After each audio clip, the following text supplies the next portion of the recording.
नमस्कार, news click में आपका स्वागत है। पिछले 2 सालों में हमने देखा है कि लगातार दलित, आदिवासी और मुस्लिम समुदाय पे हमले बढ़ते ही जा रहे हैं और गुजरात के ऊना में जो हुआ वो हम सबके सामने है। इसी मुद्दे पर चर्चा करने के लिए हमारे बीच NCDHR की राष्ट्रीय संयोजिका प्रोफेसर विमल थोराट मौजूद है। तो न्यूज़ क्लिक में आपका स्वागत है प्रोफेसर थोराट। गुजरात में जो हमने देखा है कि किस तरीके से 4 युवकों को दरिंदगी के साथ पीटा जा रहा है और ऐसे कई जो इंसिडेंट्स हैं वो हमें आजकल पिछले 2 सालों से ज़्यादा देखने को मिले हैं। तो अभी अगर हम कहें राजनीतिक परिस्थितियां क्या हैं हमारे देश की और सामाजिक परिस्थितियों की तरफ ये क्या इशारा करते हैं? आपने प्रांजल बहुत एक अहम सवाल उठाया है कि पिछले 2 वर्षों में ही ये जो दलितों पर या आदिवासी या मुस्लिम समाज पर जो हिंसा की घटनाएं बहुत तेज़ी से बढ़ी हैं, उसका एक बहुत ही स्पष्ट कारण है। जिस विचारधारा पर मौजूदा जो भी सत्ता में बैठे हुए लोग हैं, जिस विचारधारा पर विश्वास रखते हैं, उसकी बुनियाद ही असमानता पर, गैर बराबरी पर पड़ी हुई है। उस विचारधारा को व्यवहार में उतारते हुए उन्हें कोई भी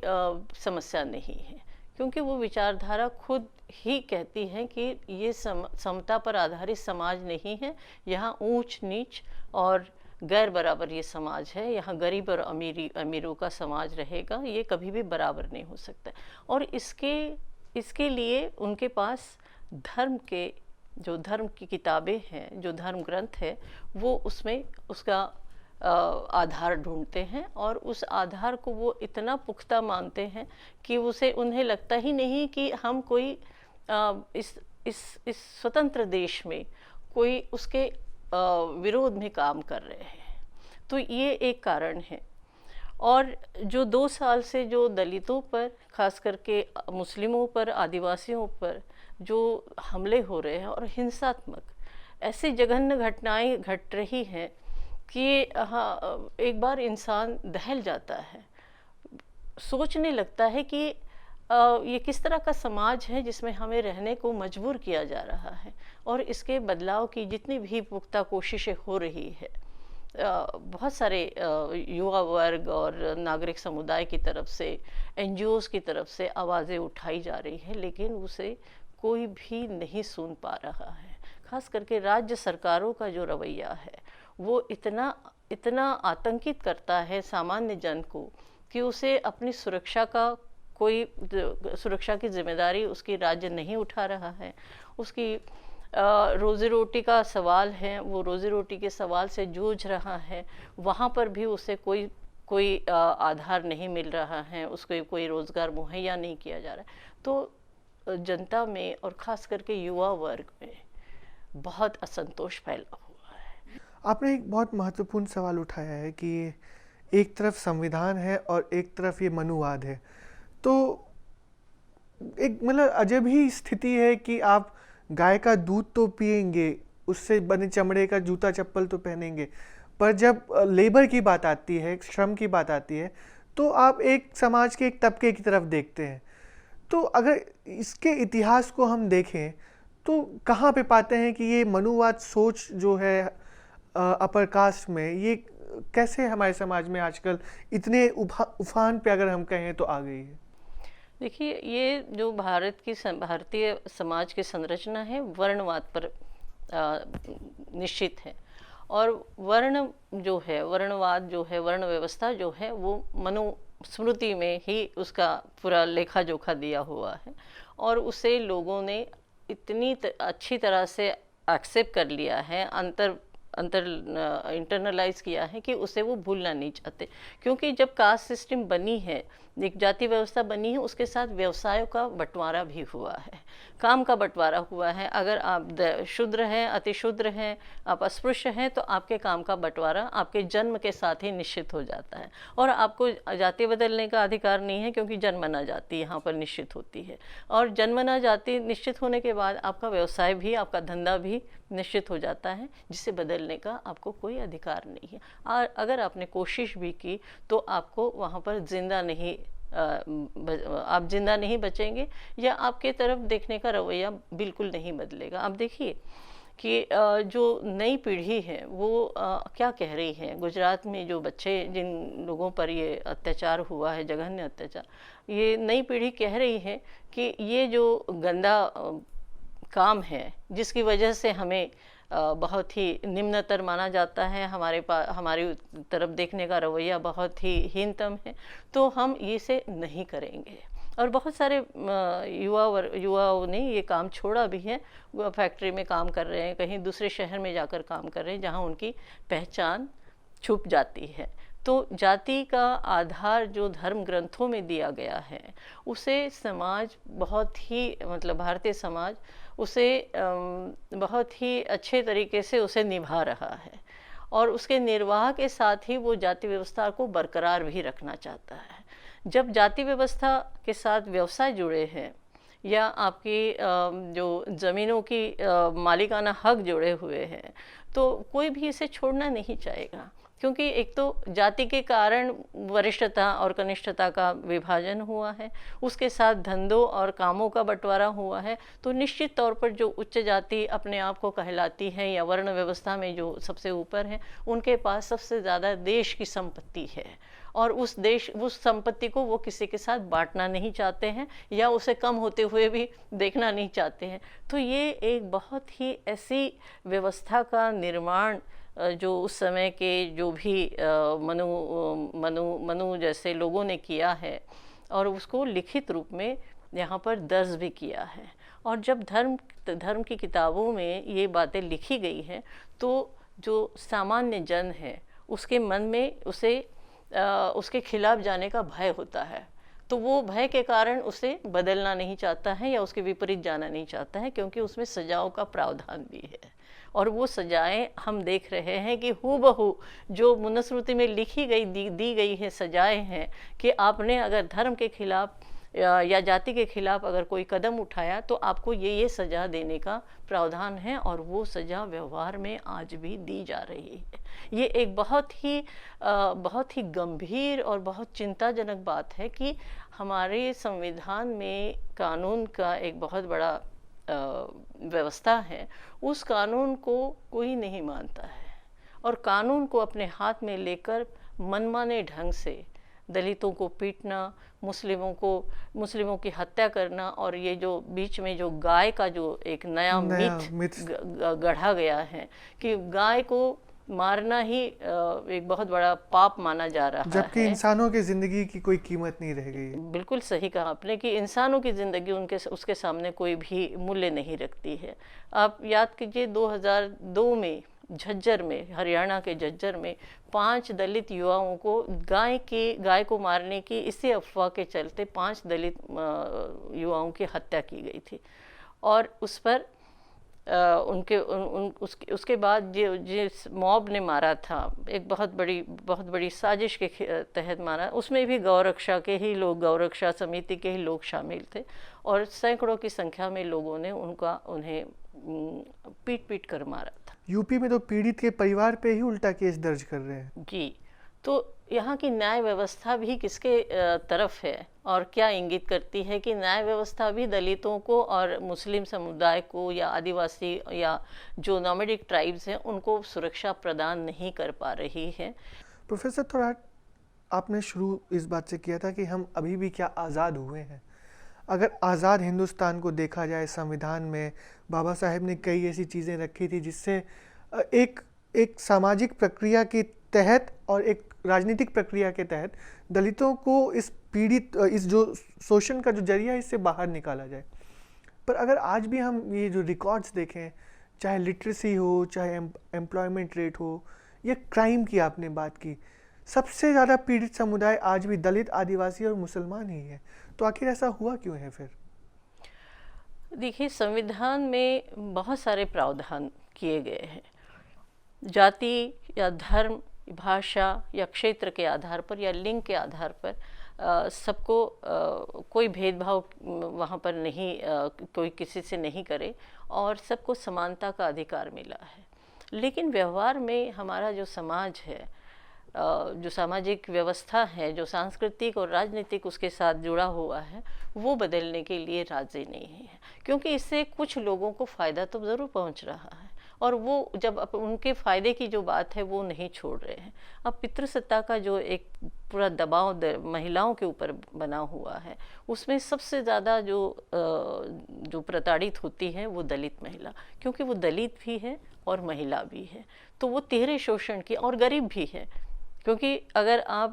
देखें कि मजदूरों की संख्या का अगर आप विश्लेषण करें, तो महिला मजदूरों की संख्या जो केवल दलित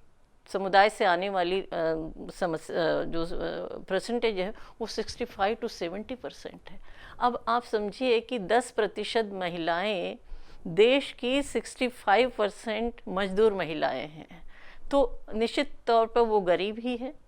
मजदूरी पर अगर निर्भर है, किसी के ऊपर निर्भर है, और ये निर्भरता ही उनके ऊपर उत्पीड़न को बहुत ज़्यादा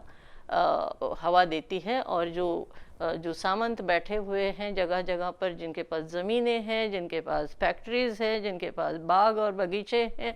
वहाँ जहाँ पर ये काम करती हैं महिलाएं, वहाँ पर उनकी रोज़गारी के लिए वो उनके ऊपर निर्भर है पूर्णतः, तो उनके ऊपर उत्पीड़न का ये जो कहर है सबसे ज़्यादा टूटता है। और सरकार की तरफ से कोई भी, सरकार की जितनी भी संस्थाएं हैं, पुलिस है, जुडिशियरी है,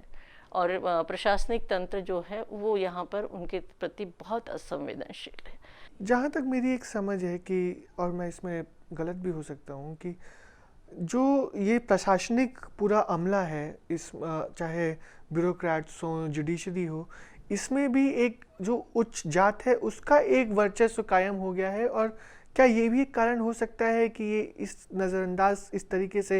ये प्रशासनिक अमले, जुडिशरी, ये लगातार इस वर्ग को कर रहे हैं? बिल्कुल सही है, क्योंकि ये बात जाति व्यवस्था में व्यक्ति जो भी व्यक्ति है, किसी भी जाति और धर्म का है, वो अपनी जाति को छोड़ना नहीं चाहता है, उसके साथ जुड़े हुए जो लाभ है उसे वो छोड़ना नहीं चाहता है। और ये जातिवादी दृष्टिकोण जो है, या ये सोच जो है, ये इंसान को किसी भी पद पर आप रहे, आपका पीछा नहीं छोड़ती है। और वो संस्कारों में इतना रच-पच गया है कि वो चाहे वो ब्यूरोक्रेट बने, चाहे देश का कोई मंत्री बने, चाहे मंत्राणी बने, चाहे वो कुछ भी बन जाए, वो सोच उसे वो छोड़ नहीं पाता है या पाती है, और वो कहीं ना कहीं उसके व्यवहार में, उसके काम में, उसके लिए गए निर्णयों में वो झलकता है। आप देखिए कि ये सरकार जब से ये सत्ता में आई है, बीजेपी सरकार, और यहाँ उनकी बजट जो प्रस्तुत हुआ है, उसमें आप देखेंगे कि SC/ST जो कंपोनेंट प्लान है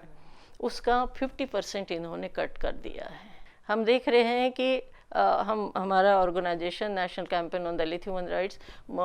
लगातार पिछले 5-7 वर्षों से हम लगातार बजट को हम मॉनिटर कर रहे हैं, और मिनिस्ट्री के बजट को भी मॉनिटर कर रहे हैं। तो उसमें दिखाई दे रहा है कि बहुत कम खर्च हो रहा है, और जो पैसा है वो डाइवर्ट भी किया जा रहा है, जिससे कि दलित और आदिवासियों को सीधे तौर पर कोई लाभ नहीं मिल रहा है। ऐसी योजनाओं में डाला जा रहा है कि जहां पर उस फंड से, जो कि उनके लिए, उनके विकास के, उनके बच्चों की शिक्षा और स्वास्थ्य के लिए और उनके रोज़गार के लिए जो कुछ मुहैया करने के लिए रखा गया है, वो एयरपोर्ट बनवाने के लिए और फ्लाईओवर बनवाने के लिए काम में लाया जा रहा है। दिल्ली में ही 700 करोड़ जो है, जब कौन से गेम हुए थे, कॉमनवेल्थ गेम में 700 करोड़ SC/ST बजट का पैसा डाइवर्ट किया गया था, जो अब तक लौटा नहीं है। तो ये जो मनमानी है या बेईमानी जिसे कहेंगे, ये बेईमानी आती कहाँ से है, और कौन इसे इम्प्लीमेंट करता है? वही लोग जो कि ब्यूरोक्रेसी में बैठे हुए हैं, जो इम्प्लीमेंटर्स हैं। और उनके अंदर अगर ये ईमानदारी नहीं हो, तो ये समुदाय तो जहाँ थे वहीं रहेंगे, उनके विकास की किसी को चिंता ही नहीं है। एक ये आयरनी ही है कि मौजूदा सरकार एक तरफ जहां दलितों के ऊपर हमले लगातार, चाहे वो बजट में कट करके कर रही हो, चाहे ये संघ और उसके एफिलिएट्स जो ज़मीन पे कर रहे हैं, और दूसरी तरफ वो अंबेडकर की मालाओं पे, अंबेडकर के इस फोटोज़ पे माला पहना रहे हैं, और एक अंबेडकर की जो पूरी एक हिस्ट्री है उसको भी अप्रोप्रिएट करने की कोशिश कर रहे हैं। इसको आप किस तरह से देखती हैं? हाँ, ये बात बिल्कुल आपने सही कही कि अप्रोप्रिएशन इस समय जो मौजूदा सरकार जो डॉक्टर अंबेडकर की 125वीं जन्म दिवस के उपलक्ष्य में जिस तरह से